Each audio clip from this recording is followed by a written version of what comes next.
Sebelumnya, Assalamualaikum warahmatullahi wabarakatuh. Terima kasih atas kehadiran dan partisipasi Bapak Ibu semua untuk kegiatan siang hari ini untuk diseminasi budaya positif di SMK Muhammadiyah Borobudur. Sebelumnya, yang terhormat Ibu Kepala Sekolah Daerah Darul Hasanah yang saya hormati, yang saya hormati Bapak Ibu guru yang berkenan untuk menyempatkan waktu bisa hadir dalam diskusi kali ini untuk diseminasi budaya positif yang ada di sekolah kita, yaitu SMK Muhammadiyah Borobudur. Pertama-tama kita panjatkan puji syukur kepada Allah Subhanahu wa Ta'ala yang telah senantiasa memberikan rahmat dan karunia-Nya sehingga kita dapat berkumpul pada siang hari ini dengan keadaan sehat walafiat tanpa kekurangan satu apapun. Kemudian selawat utama senantiasa kita panjatkan kehadiran Nabi besar kita, Nabi Muhammad SAW, yang kita nantikan syafaatnya dari akhir nanti. Baik Bapak Ibu, untuk menyingkat kegiatan hari ini, nanti saya akan menyampaikan diskusi tentang diseminasi budaya positif itu apa. Nanti budaya positif yang akan kita ciptakan atau yang kita laksanakan di sekolah kita itu akan seperti apa.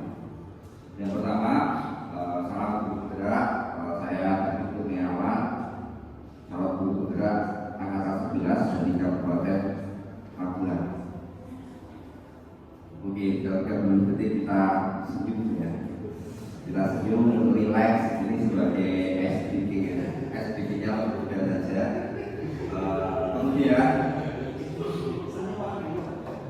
saya lanjutkan untuk kesepakatan di forum diskusi ini. Yang pertama nanti menghargai siapapun ya, nanti kalau ada Bapak Ibu yang ada masukan atau apa saling menghargai menjadi pendengar yang baik, mungkin bisa ditambahkan konten gitu ya, apalagi begitu Putri kesepakatan untuk diskusi kali ini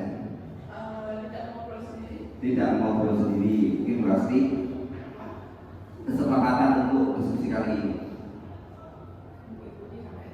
mengikuti sampai selesai Pak mungkin. Oke, tidak pernah konser Bu Iit siap, Pak Yumi tidak itu Pak Agung. Bapak ada tanya soal kan ini diskusi tetap ada dua Pak Yani. Saya bisa oke siap. Terima kasih Bapak Ibu. Jadi diseminasi positif itu dari keyakinan kelas kita, keyakinan di sekolah kita apa yang berkaitan dengan budaya positif. Jadi tadi Bapak Ibu sudah menyebutkan untuk diskusi kali ini menghargai waktu, kemudian tadi tidak main HP, tidak tidur, kemudian efisiensi waktu dan lain-lain. Itu nanti kita sepakati. Oke, terima kasih. Kemudian seorang guru yang baik harus memiliki kemampuan dalam mewujudkan budaya positif di sekolah. Kemudian budaya positif tersebut dapat dijalankan dengan menerapkan konsep seperti disiplin positif, kemudian motivasi perilaku manusia, kemudian keyakinan sekolah atau keyakinan kelas, kemudian kebutuhan dasar manusia, kemudian posisi kontrol restitusi dan segitiga restitusi. Itu untuk nanti yang mana yang kita sampaikan ke Bapak Ibu nanti yang kita diskusikan di siang hari ini. Selanjutnya, disiplin positif. Disiplin positif merupakan suatu cara menerapkan disiplin yang mengajarkan anak bertanggung jawab dan menumbuhkan kesadaran diri berdasarkan nilai-nilai kebajikan. Yaitu nilai-nilai kebajikan seperti tepat waktu, menghargai, kemudian tidak membuli teman, itu nanti masuk dalam nilai-nilai kebajikan. Disiplin positif lebih ke arah disiplin diri yang dapat mengontrol diri dalam melakukan segala tindakan. Entah itu tadi yang disiplin itu pasti tepat waktu, ada disiplin memakai baju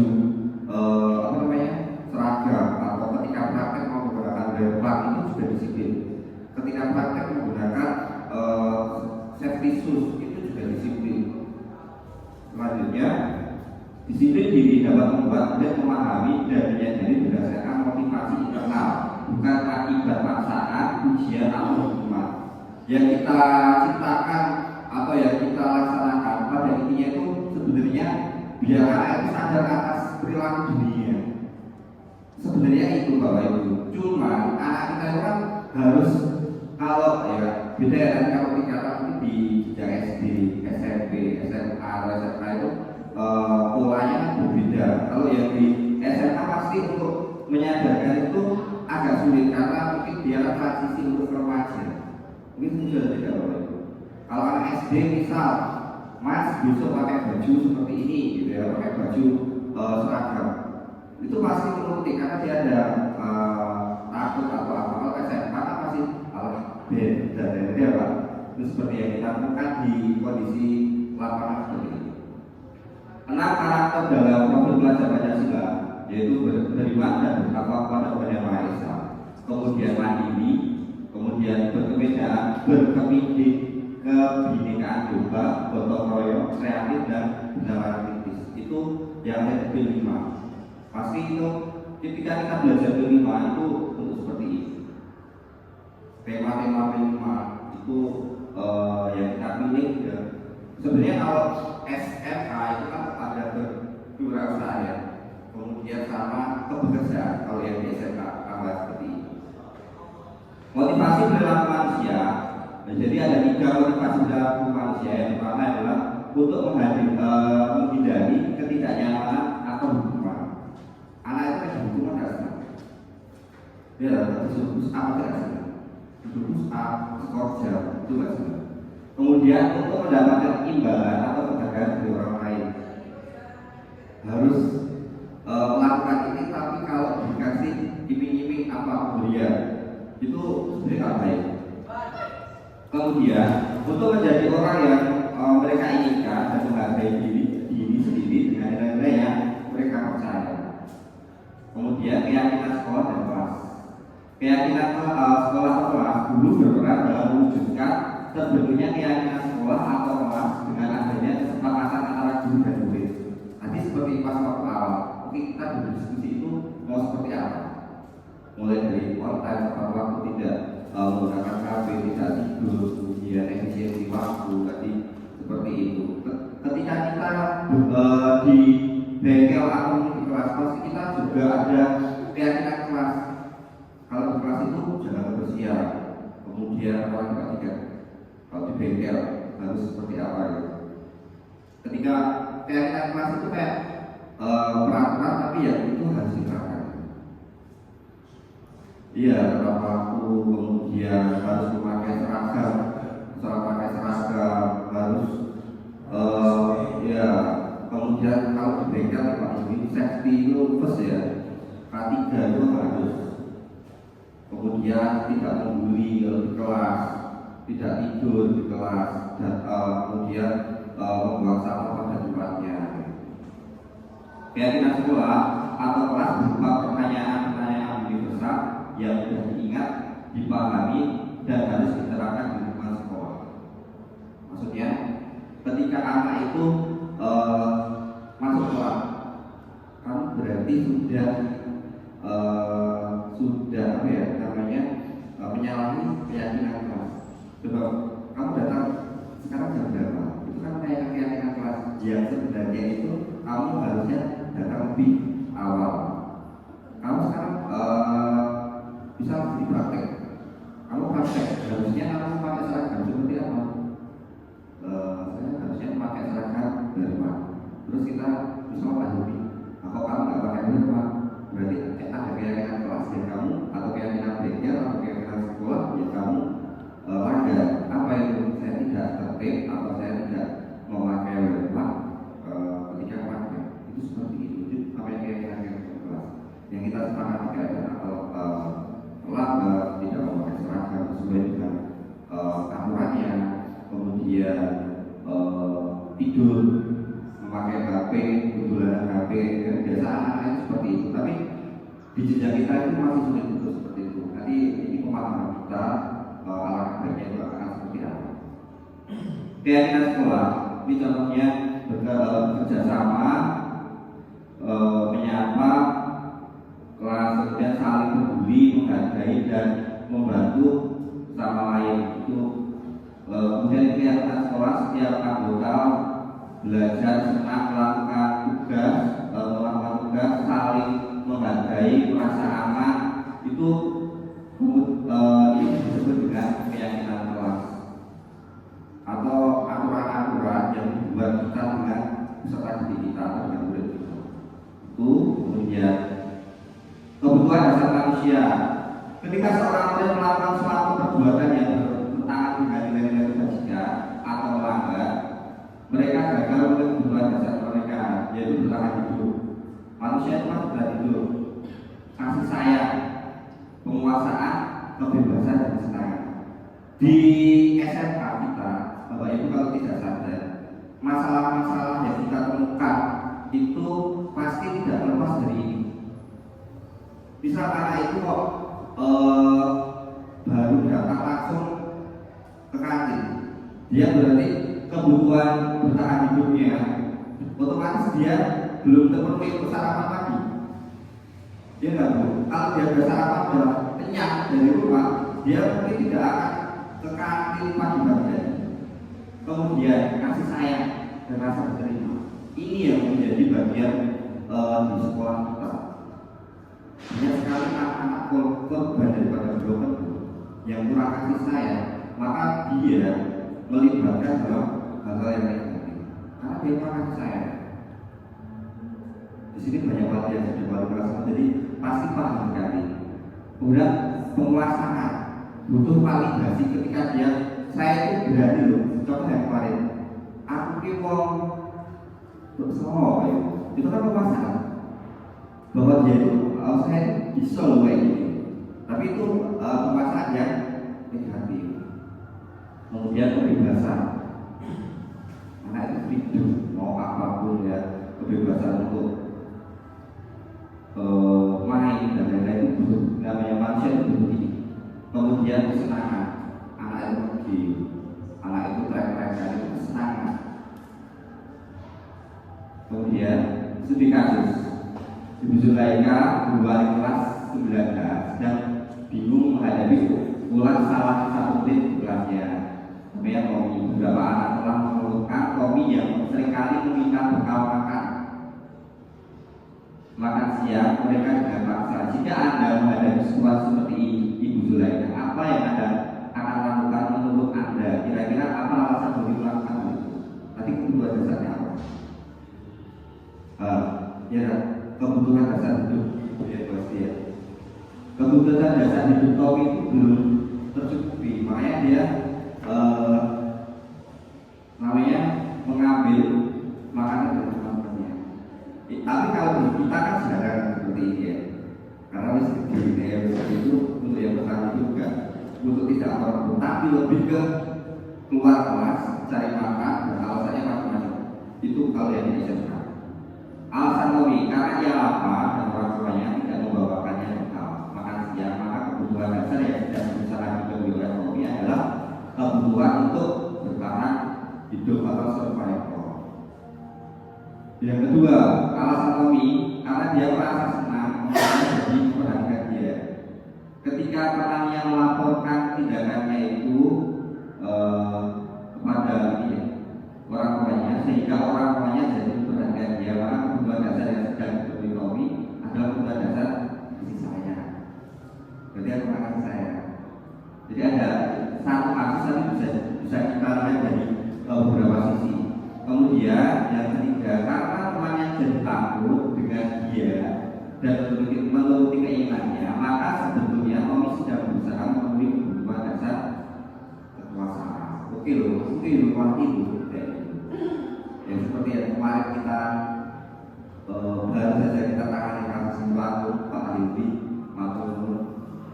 Yang keempat, karena dia merasa dosa dengan bekal makanan yang dibawakan ibunya dari rumah, karena ibunya selalu membawakan bekal yang sama. Oleh karena itu ia mencoba makanan temannya yang beraneka ragam. Maka Tommy sedang berusaha memenuhi kebutuhannya akan kebebasan. Jadi satu kasus bisa dilihat dari 5 perspektif ya. Yang kelima, karena ia melakukannya karena iseng, Dia menikmati ekspresi wajah teman-temannya yang kesal karena diambil makanannya, dan menurut dia ekspresi teman-temannya itu lucu, maka dan Tommy sedang berusaha membuatnya akan semangat. Kemudian posisi kontrol restitusi. Oke, kita guru itu ada 5 Bapak Ibu. Yang pertama guru sebagai penghukum, guru sebagai pembuat merasa bersalah, kemudian teman, pemantau, dan manajer. Baiknya, Pak Dian, seorang guru itu harus di posisi mana?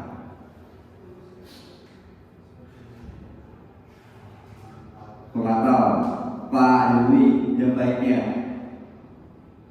sebagai manajer. Pak Zaki, manajer. Pak manajer. Pasti ini ada 5 posisi guru. Ada guru itu sebagai guru, posisi sebagai penghukum, guru sebagai pembuat merasa bersalah, teman, pemantau, dan manajer.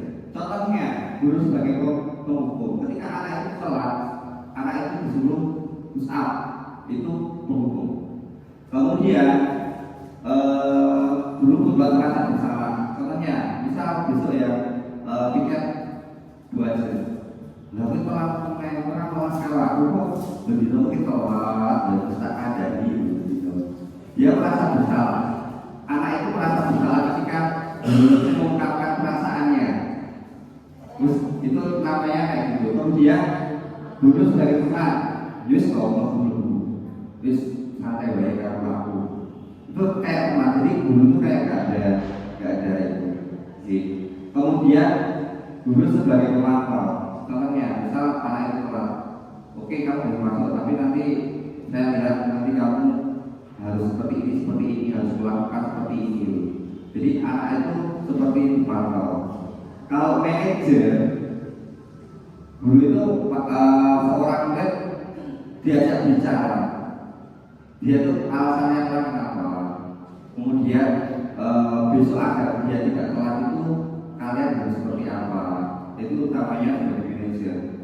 Jadi tidak sebagai penghukum, juga bukan sebagai teman dan pemantau, itu manajer. Jadi dia lebih ke tengah-tengah dulu. Dia juga sebagai menyarankan, kamu bisa banyak seperti ini ya. Tapi kalau di SMK memang kita sulit. Makanya kemarin saya juga ketika sudah ini guru sebagai manajer itu sulit. Tapi mau tidak mau untuk saat ini pembelajaran tidak boleh membebankan atau murid itu merasa tidak nyaman. Kemudian proses kontrol tadi ini penghukum, buat merasa bersalah, teman, pemantau, dan manajer. Ini contohnya dulu berdua menghadirkan menuju kayak itu sebagai. Kemudian membuat merasa bersalah, berceramah mengatakan seharusnya aku kecewa, ibu kecewa, bunda itu kecewa karena kamu seperti itu. Karena rasanya bocah itu rasanya bersalah. Kalau yang sebagai manajer, apa yang kita yakini ditanyakan? Kenapa kok telat? Posisi kontrol restitusi. Di antara 5 posisi kontrol tersebut, sebaiknya seorang guru menggunakan posisi kontrol sebagai manajer. Ini kemarin yang saya sudah buat.